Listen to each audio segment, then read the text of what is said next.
everybody, welcome to Jacob's Quest, and today is going to be a little bit of a rambling video. I was just thinking earlier this morning about something that I had wrote on Blue Sky, which, by the way, I deleted Twitter. That's where you can find me now, on Blue Sky.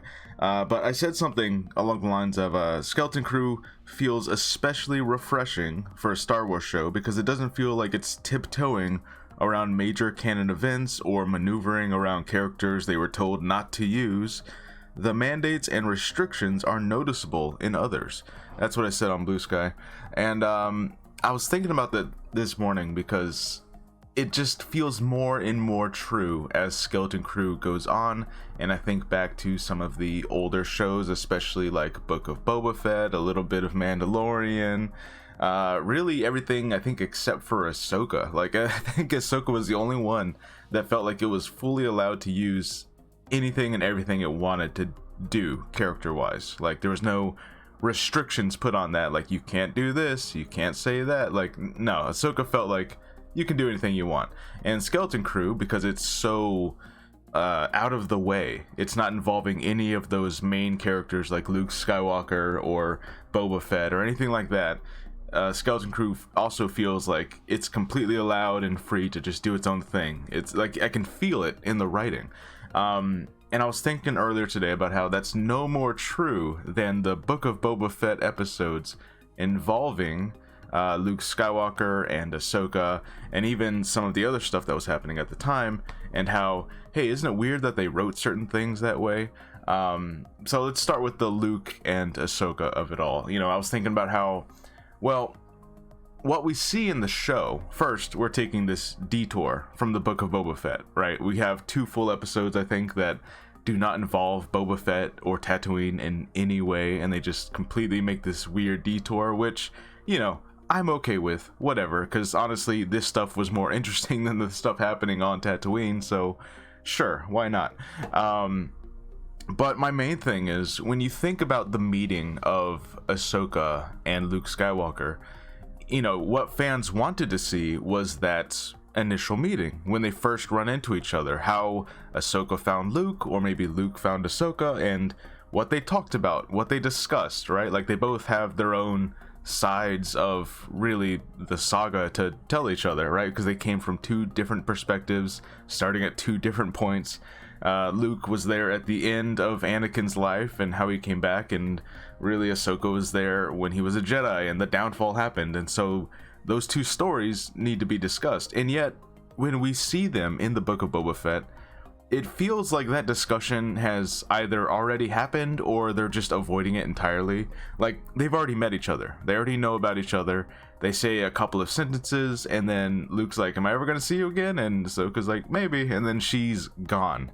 You know, and especially now after her series, she's really gone. So you can't help but feel like, why did we not get those pivotal moments? Why did we not get like that big discussion, the stuff that fans wanted to see? I mean, we're already interrupting the Boba Fett show for this, so why not just give it to us? And I was thinking, like, well, the reason must be because Lucasfilm has to be scared. They have to be scared of things being too consequential, you know? And this kind of goes back to something else I wrote. I posted a little bit earlier, a couple weeks ago, where, you know, both Star Wars shows and Marvel shows are increasingly feeling less and less consequential as time goes on, you know? And that kind of, I think you can see that in the viewership data of people realizing this, you know? Like, oh, I don't really need to watch the shows, I can just watch the movies as they come out, because the shows, for the most part, haven't mattered. Not a whole lot, at least, you know? For Marvel's side of things, they can have some kind of context to what's going on or who that one character is, but they haven't seemed necessary, which is both a good thing and a really bad thing for Disney Plus, I think, in general, but we're kind of straying away from our subject here. My main point is, it feels like Lucasfilm sometimes is scared of being too consequential or saying things that would, like, set things in stone too much, because they don't know what projects are coming after this that may want to take from that material, you know, or use those moments in their story. So it feels like the sequel trilogy scared them into doing this, and I don't, you know, it feels like you have the sequel trilogy that set a whole bunch of stuff up, the First Order and Snoke and whatever else is going on there, and Lucasfilm for the most part has stayed away from that era. You know, we have all this Mandoverse stuff coming, and we know season after season you're slowly getting closer. You know, you still probably have like 20 years or so before you get there, but we know that eventually we're gonna have to start answering questions. Who the hell is Snoke? How did the First Order get to this way?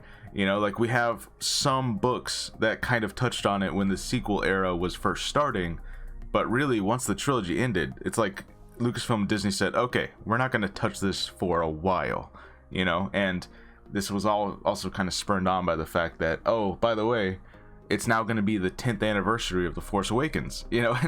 And you know, that made everyone feel old, but also it kind of put more impact on the fact that, oh wait, we haven't had a lot of sequel content. We haven't, you know, we had one sequel era TV show that nobody watched. It was barely, you know, it was like so incidental, you know. It mattered so little that no one cared, and no one even talks about what even was it, Star Wars Resistance, right? Like, no one even talks about that show because it didn't really matter, you know. And I think that kind of broadens my point of, like, Lucasfilm doesn't want to give us those moments that matter. They don't want to give us those answers that will have actual consequences. They don't want to, you know, they want to save those, like, moments that fans have been looking for, because they know that once they give those answers and once they set those things in stone, now all projects that ever want to mention this thing again have to abide by what was written here. And it feels like that scares the hell out of Lucasfilm sometimes, you know. And so they're like, well, okay, we can have Ahsoka and Luke meet, but they already know each other and they've already had those discussions.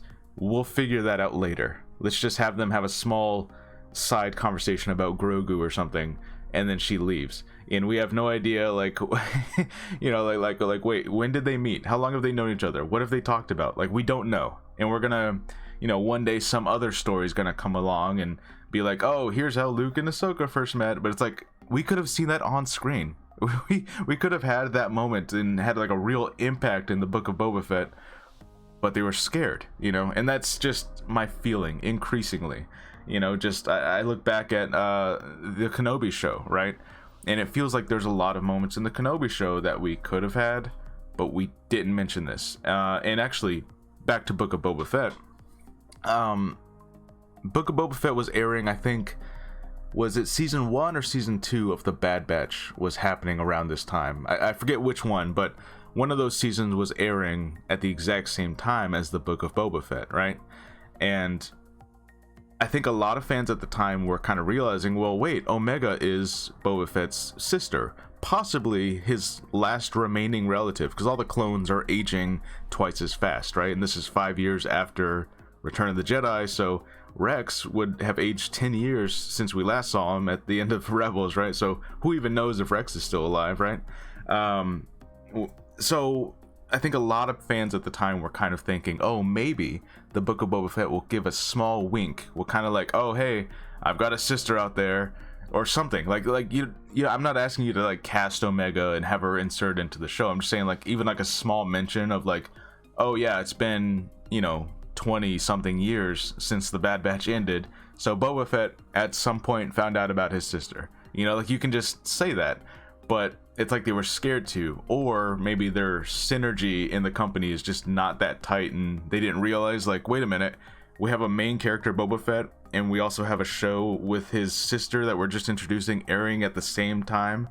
Wouldn't that be a cool thing to do? But they didn't do it, you know. They didn't even give like a little wink nudge to like, oh yeah, I got family out there somewhere, like nothing, you know.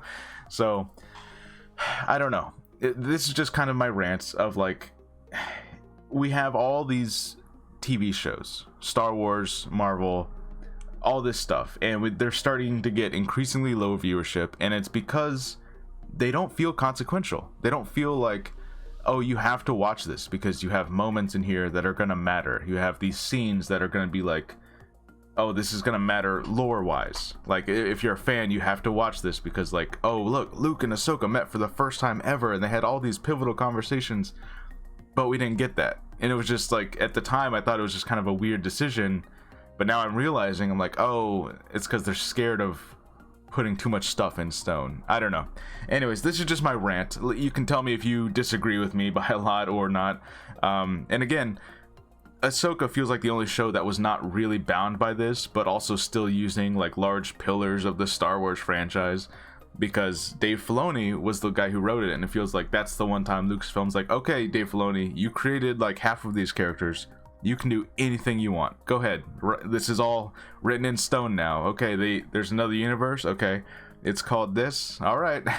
This is Thrawn's back and he went to Dathomir. Okay, like that's just what it is now, and that's why that show felt like it had big consequential movements happening lore-wise, right? Like we have all this new information added to the universe, whereas stuff like Book of Boba Fett, it felt like it was just really careful. It's like, okay, well, we can't bring that up. We can't show this. We can't let the characters talk about this thing because someone else might want to use that later. So don't mention that. And that's just my thing. It's like, it's just tiptoeing. We're just tiptoeing around all these major events. We're tiptoeing around stuff that these characters logically should be talking about. Yeah, as if we're showing up late to the party, you know, as if the audience is here and we're like, oh, wait, they already talked about it? Damn, I wanted to see that. Anyways, this is just my rant. You can let me know if you disagree. It's just something that's been kind of eating at me in the back of my mind about like why Skeleton Crew feels so refreshing. It's because when they're writing it and when I'm watching it, I don't feel like I'm showing up and we're having to avoid Luke Skywalker or avoid Anakin or avoid Obi-Wan and be like, well, yeah, sure, we could talk about that, but we're not gonna, you know. like in Obi-Wan, why was Cal Kestis not mentioned at all?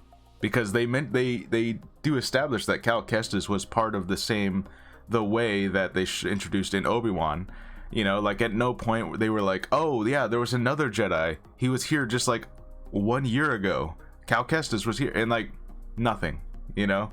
So like that's just the kind of thing I mean. Of like, it's like they're scared to even have these little tiny quirky synergistic moments because they're like, oh, but what if something happens in story-wise, and let's just not touch Cal Kestis. That, or they didn't know they didn't know that was gonna happen, which would seem even more weird. That seems like a bigger problem if they didn't know that the second Jedi Fallen Order game is gonna, you know, kind of cross paths with the way that they introduced in Obi-Wan. Like, I don't know. I guess to me it's like, you know that the show's airing and that game is coming out a couple months later. Maybe mention another Jedi or like something like Cal Kestis is right there. You even have, you know, a live action actor that plays him in the video game. You can have him show up for a you know, like a little hologram moment or something. I don't know. Have his name written on that wall, but his name wasn't written on that wall where everyone wrote their names in Obi-Wan. Remember, like you didn't even put Cal Kestis' name on there. That seems super weird. Anyways, let me know what you guys think. Am I crazy? Am I diving way too deep into this? Is there some other problem that I'm just not seeing? To me, this feels like kind of core at the issue. It feels like somewhere in Lucasfilm, they're like, we don't want to set anything in stone. We don't want to say anything that would impact other stories. So let's just make this as low impact as possible. You know, we're gonna show Luke Skywalker and Ahsoka, but we're going to tread very lightly, and we're not going to mention anything that maybe some other writer somewhere else would want to have that conversation. We're too scared to do that. That's what it feels like. Anyways, let me know what you guys think, and I'll see you guys later. Bye.